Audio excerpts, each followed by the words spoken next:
Thank you, Sen, for such a wonderful introduction. I hope I do not disappoint you. Mayor Jim Deere, Consul General Mary Jo Aragon, Chito Mandap, officers and members of the Dr. Jose P. Rizal Monument Movement, guests, mga kababayan, maganda pong gabi sa inyong lahat. First of all, congratulations to the Dr. Jose P. Rizal Monument Movement for this morning's very successful commemoration of Rizal and the installation of a permanent testament to our national hero, his passionate commitment to our country and people. Chito, I hope you are relaxed now and getting that much deserved rest. At the age of 21, when most people worry about finishing college or finding a job or meeting their life partner, Jose Rizal wrote about love of country. In his essay, El Amor Patrio, written in Spain in 1882, Rizal spoke of love of country, which is, quote, never effaced once it has penetrated the heart, because it carries with it a divine stamp, end quote. That it is, quote, the most powerful force behind the most sublime actions. And for that reason, quote, of all loves, love of country is the greatest, the most heroic, and the most fair-minded, end quote. How was Rizal able to form a deep sense of nation at such a tender age? I think his travels abroad had something to do with it.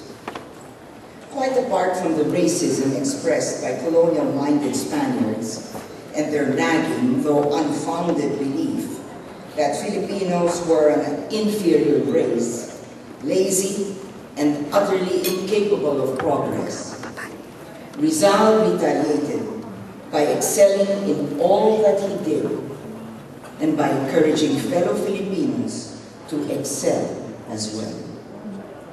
He appealed to his countrymen and women to reject the two colonial extremes, at one end of being the submissive, unthinking Indio, which was the Spanish pejorative term for the Filipino race, and at the other end of aping our Spanish oppressors, whose lordly airs he rejected. Instead, Rizal asserted, and I quote, Creoles, Mestizos, and Malays, we simply call ourselves Filipinos. And a proud Filipino, Rizal was. He sought reforms from Spain because he was witness to the decline of the Philippine colony. This was evident in his annotation of Antonio de Morga Sucesos de las Islas Filipinas in 1609, which Rizal republished in 1889 with his own comments. In 1609, for example, Morga, who was a high judge and a secular official of the Spanish government, Morga glowingly wrote about how highly developed our writing system was and of the admirable literacy of our ancestors. In 1889, Rizal wrote, and I quote, the same thing cannot be said today. The government in print and in words tries to educate the Filipino, but in deed and at bottom, it foments ignorance, end quote. Rizal believed that reforms would address these needs, but he also fought for reform because he wanted Filipinos, above all, to be the equal, not the servants, of Spaniards.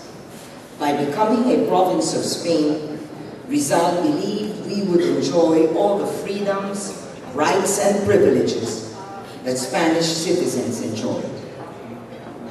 The reform movement failed to achieve these objectives, these freedoms, perhaps owing to the inherent incompatibility between freedom and Spanish assimilation. Yet Rizal's movement was a significant step in our becoming a nation. After years of residence in Europe, Rizal came home believing, and I quote, "The battlefield is the Philippines. There is where we should meet. There we will help one another. There, together, we will suffer or triumph, perhaps." The majority of our compatriots in Europe are afraid. They flee from the fire, and they are as brave only as long as they are in a peaceful country. The Philippines should not count on them. She should depend on her own strength. End quote. So in the end, Rizal returned to the bosom of his motherland. Just before he returned, in 1892, he wrote his fellow Filipinos that, quote, he could not live knowing that many suffer unjust persecutions on behalf of my cause. I prefer to face death and gladly give my life to save the many innocents from such unjust persecution. Why would death matter? Asked Rizal. Quote, if one dies for that which one loves, for the country, and for those who love her, whatever shall be my fate, I will die blessing and wishing upon her the dawn of her redemption.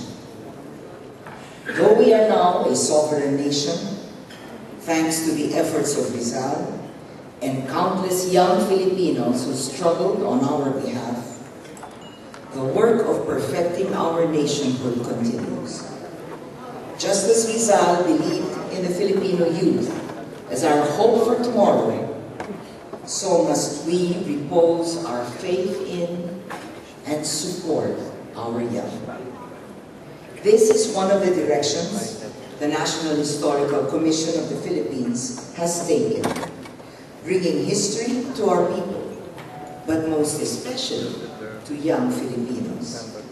Through the museums we are modernizing, the technology-driven interactive history lessons we are developing, and novel forms of commemorative activities like the Rock Rizal concert held in Manila last year. I invite you to work with the National Historical Commission in serving our country and our young people who can be inspired by our achievements, who will learn from our mistakes, and who will create a future that would make Rizal proud. Next year, on November 30, we will mark the 150th birth anniversary of Andres Bonifacio, the founder of the Katipunan, the leader of the revolution against Spain, whose Tagalog translation of Rizal's Mi Ultimo Adios is memorialized in the Rizal Shrine in Fort Santiago, Intramuros. The past is not dead. It is the job of the National Historical Commission to make it alive. And with your support and collaboration, we will do just that.